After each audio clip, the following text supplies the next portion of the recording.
Welcome back, dear viewers, to yet another enthralling journey into the world of mystery. I'm Utopara, the storyteller. In this captivating journey, we'll dive deep into the rabbit hole of reality, exploring the mind-boggling idea that our world might just be one big computer simulation. From philosophers pondering the meaning of existence to scientists unraveling the fabric of the universe, we'll uncover the mysteries and implications of this mind-blowing concept. Today, we embark on a journey to unravel the enigma of simulation theory. Buckle up, because in the world of simulation theory, nothing is quite what it seems. Get ready to question everything. Are we in fact living in a computer-generated reality?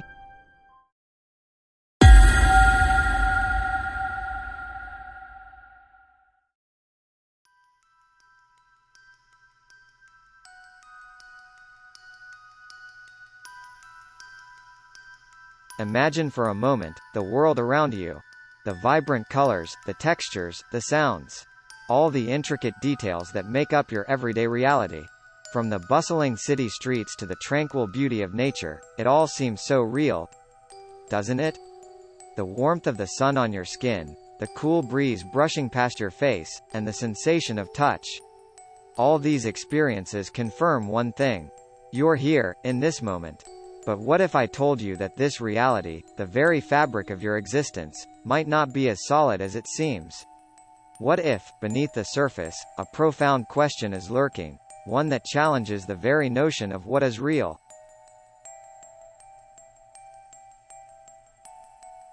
Now that we've entered the world of simulation theory, let's dive deep into its core premise, the simulation hypothesis.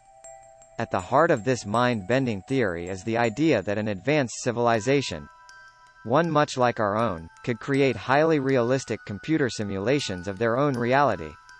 Think about the technological leaps we've made in just a few short decades. Imagine the possibilities that lie ahead. If these hypothetical advanced beings could create such simulations, they'd be capable of constructing entire universes, each detail meticulously designed. In many ways, the idea is not unlike the virtual worlds we create in video games or the stunning CGI universes we see in movies. Our guide on this expedition? None other than the philosopher Nick Bostrom, who in 2003, brought this concept to the forefront of modern thought. He said if a post-human civilization could run ancestor simulations, there would likely be many more simulated beings than non-simulated beings. He posed a fascinating question and laid out three startling possibilities that have ignited debates and discussions across the globe. Bostrom's argument, laid out in his seminal paper, suggests three intriguing possibilities. This paper argues that at least one of the following propositions is true. First, the human species is very likely to go extinct before reaching a post-human stage.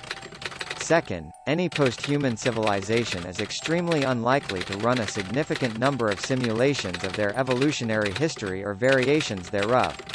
And third, we are almost certainly living in a computer simulation. Stop for a moment and consider which propositions might be true. He believes the third one is the most likely. Let that sink in for a moment. The reality you experience every day, the world you know, might just be lines of code in an advanced computer somewhere.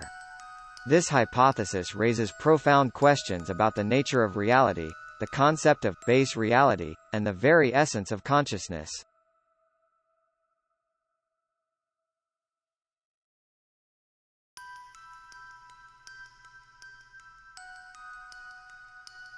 Renowned entrepreneur and innovator, Elon Musk, has been quite vocal about his views on simulation theory. Elon Musk said, "I think the chances that we are not living in a simulation are 1 in billions." Musk suggests that if an advanced civilization can create highly realistic simulations of reality, then statistically, there would be more simulated worlds than the one, base reality. He argues that the odds of us living in the real world are remarkably slim compared to the likelihood that we are part of a simulated existence. Musk's thoughts add a contemporary dimension to the ongoing discourse, inviting us to ponder whether our reality might be a product of a highly advanced simulation. As we delve deeper into the mysteries of simulation theory, we embark on a journey to explore the very boundaries of our perception and existence. As we journey deeper into the realm of simulation theory, we encounter a landscape of profound philosophical implications. At its core, this theory challenges our understanding of reality itself, forcing us to question the very nature of existence. It's not the first time that the concept of reality as an illusion has captivated the human imagination. Philosophers throughout history have grappled with similar ideas. Plato's allegory of the cave, Descartes' cogito, ergo sum, Kant's views on the nature of perception, and even Putnam's brain in a vat. They all resonate with the unsettling possibilities of simulation theory. In Plato's famous allegory of the cave, he describes a group of people who have lived their entire lives chained in a cave, facing a wall. They can only see the shadows of objects projected onto the wall and mistake these shadows for reality. This allegory serves as a metaphor for the limitations of human perception and the potential for a reality hidden from our senses. Aligning with the simulation theory's idea of simulated world, René Descartes, a 17th-century philosopher, emphasized the certainty of individual existence through self-awareness and thinking.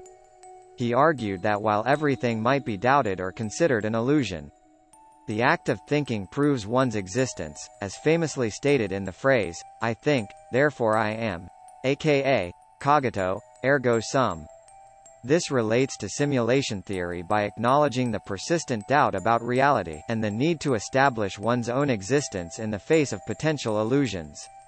Immanuel Kant explored how our perception is shaped by our cognitive faculties and the categories of understanding. Kant's ideas connect to simulation theory by emphasizing that our perception of reality might be influenced by the mechanisms, or filters that determine how we interpret the world.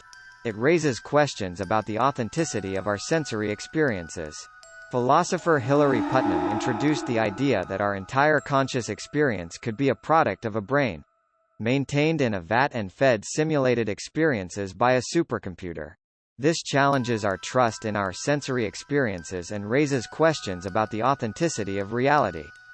The brain in a vat scenario aligns with simulation theory, suggesting that our perceptions might be part of an elaborate simulation. It reflects deep philosophical skepticism about the genuineness of our experiences and the unsettling possibility of living in a simulated world.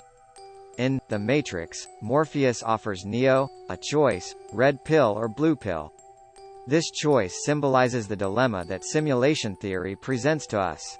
The red pill, in this iconic moment, represents the path of enlightenment and truth. Choosing it means you're willing to explore the unsettling possibility that our reality is a computer-generated simulation.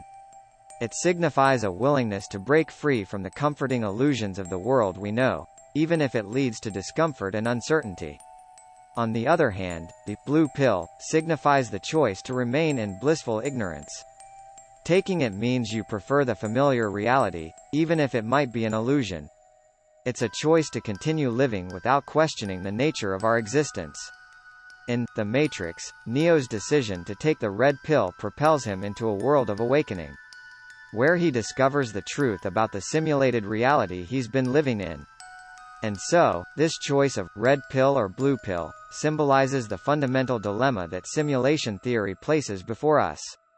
The choice between embracing the potential truth of a simulated reality, aka, red pill, or remaining in the comfort of our current understanding, aka, blue pill. It's a choice that defines the path of our exploration into the mysteries of existence.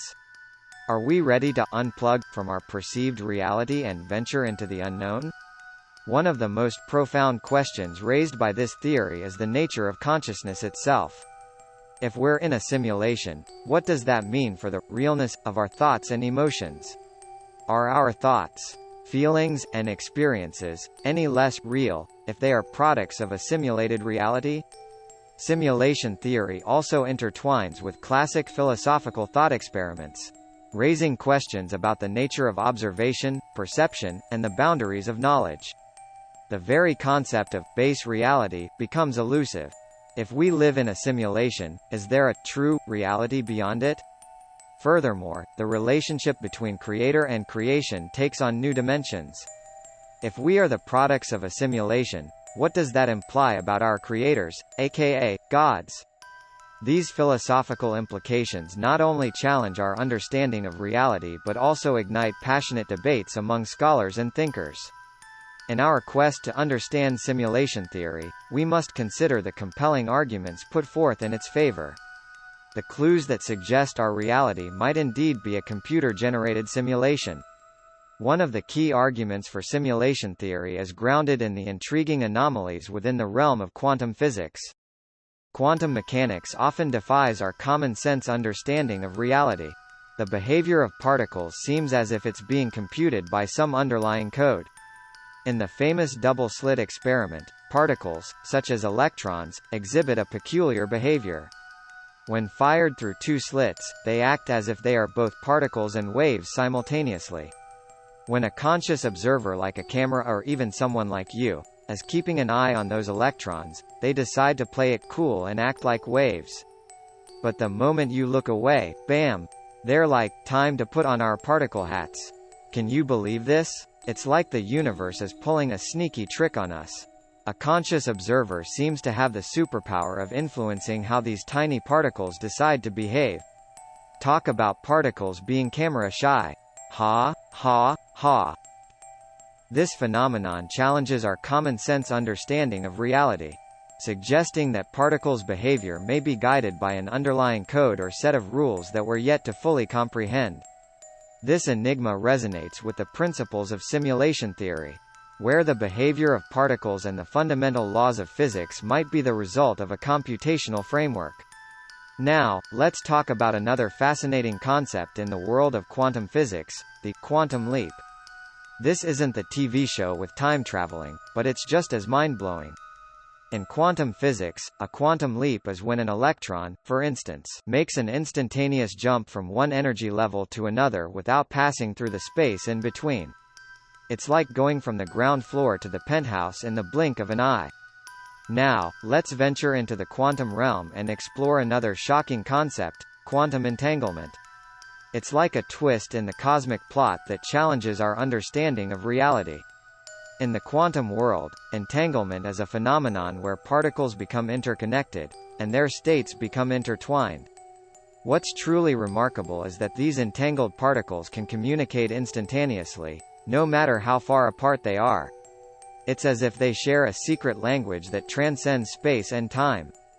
Quantum entanglement, with its instant, long-distance connections, could be seen as a possible solution within a simulated reality.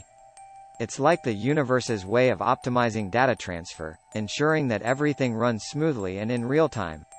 So, why are these quantum things relevant to simulation theory? Well, here's the deal. In a well-structured simulated reality, everything needs to run seamlessly, with no time wasted on transitions. Efficient communication between objects or entities within the simulation is crucial. Information needs to flow seamlessly to create a convincing and responsive environment. If our reality were a simulation, quantum physics could be the clever programming trick that keeps the universe running efficiently. It's like the universe's way of saying, no need to wait around. Be quick right now. So, as we explore the fascinating world of simulation theory, keep in mind that even the smallest particle might just be a clue in the grand puzzle of our simulated existence. As we journey deeper into the exploration of simulation theory, keep in mind that quantum entanglement might just be one of the intriguing puzzle pieces that hint at the possibility of our existence within a carefully constructed simulation. Could these quantum phenomena be hints that our universe is indeed running on a highly efficient cosmic computer? Simulation theory proponents argue that if you look closely enough, you'll find evidence of code, fundamental mathematical equations and patterns that underlie our physical laws such as Newton's laws of motion, Einstein's E equals mc square, Maxwell's equations, Schrödinger's wave equation, the Pythagorean theorem, etc. Oh, I want to ask you this. Ever wonder why stuff with weight sticks to the ground? We all kind of assume it, right? But why? It's like a rule of the universe, a cosmic law, gravity, aka, a code rule. So convenient to understand. Proponents suggest that these mathematical equations and patterns are like the underlying code, that governs the behavior of the universe, much like how computer code controls the actions of a software program. This implies that the universe's behavior can be expressed in mathematical terms, and these equations and patterns could be evidence of the simulated nature of our reality. Digital physics suggests that the universe's fundamental building blocks might be discrete units of information, much like the bits in a computer. These digital properties suggest that our reality might be more like a meticulously designed simulation than a random, chaotic universe. By the way, ever come across this thing called digital physics? No worries, I hadn't either. Digital physics is all about seeing the universe as a giant information processing system. So, yeah, I think it totally fits the bill for simulation theory. Finally, unexplained phenomena, what some might call glitches in the matrix, are cited as evidence. These glitches in our perceived reality are moments when the unexpected happens, and it feels as though the universe briefly falters in its simulation. For instance, some individuals have reported experiencing déjà vu, a feeling that they've lived through a particular moment before, even though it's their first time encountering it. Others have described inexplicable coincidences, events so perfectly aligned that they defy conventional explanations. These coincidences bring to mind the concept of synchronicity, as proposed by Swiss psychiatrist Carl Jung. Jung believed that synchronicity was the occurrence of meaningful coincidences that couldn't be explained by conventional cause and effect relationships. In one famous example, Jung recounted a patient's dream about a golden scarab beetle. Moments later, during their therapy session, a real golden scarab beetle appeared at the window. The striking similarity between the dream and reality led Jung to consider that there might be a deeper, interconnected web of meaning in the universe. It's not just about meaningful coincidences between the dream and reality. Have you ever had the experience where you think of an old friend you haven't seen in years, and within minutes, they call you out of the blue? It's uncanny. Similarly, near-death experiences and out-of-body experiences are often described as glitches in the matrix of our reality. During these experiences, individuals report leaving their physical bodies, observing events from a different vantage point, and sometimes encountering a bright light or otherworldly realm. Similarly, experiences of ghost sightings are often regarded as glitches in our understanding of reality. These peculiar occurrences, while subjective, fuel the speculation that our reality may not be as solid as it appears. And they could be glimpses into a more complex underlying structure, perhaps a simulated world with its own rules and glitches. These glitches in our perceived reality can be seen as moments when the simulation momentarily malfunctions, allowing individuals to have experiences that defy the laws of physics or the limits of their physical bodies. While science often attributes these phenomena to quirks of memory or statistical probability, they remain enigmatic. By describing these experiences as glitches, it suggests that they challenge our understanding of the world and provoke questions about the nature of reality. It's a way of acknowledging that there may be more to the universe than our current scientific understanding can explain, which aligns with the core concepts of simulation theory. As we explore these anomalies and contemplate their significance, we embark on a journey to unlock the mysteries of our existence, and consider the possibility that there's more to our reality than meets the eye. It's these mysteries and glitches that compel us to contemplate the idea of living in a simulated world, where even reality's most extraordinary experiences may hold the key to greater truths. Are these glitches hints of a deeper simulation? While simulation theory presents an intriguing perspective, it's essential to consider the counterarguments, reasons why our reality might not be a computer-generated simulation. One of the most prominent counterarguments revolves around the need for concrete empirical evidence. In the world of science, hypotheses are typically validated through experimentation, observation, and empirical evidence. As of now, there's no direct empirical evidence to support the idea that we are living in a simulation. Without concrete proof, it remains a speculative theory. Simulation theory's lack of empirical evidence places it in the realm of hypothesis rather than established scientific theory. Another counterargument revolves around the complexity and unpredictability of natural phenomena. Critics argue that our reality is replete with intricacies, randomness, and chaos that would be exceedingly challenging to simulate. Simulating even relatively simple natural systems can be incredibly computationally intensive. Simulating an entire universe, with all its variables, would be beyond our current capabilities.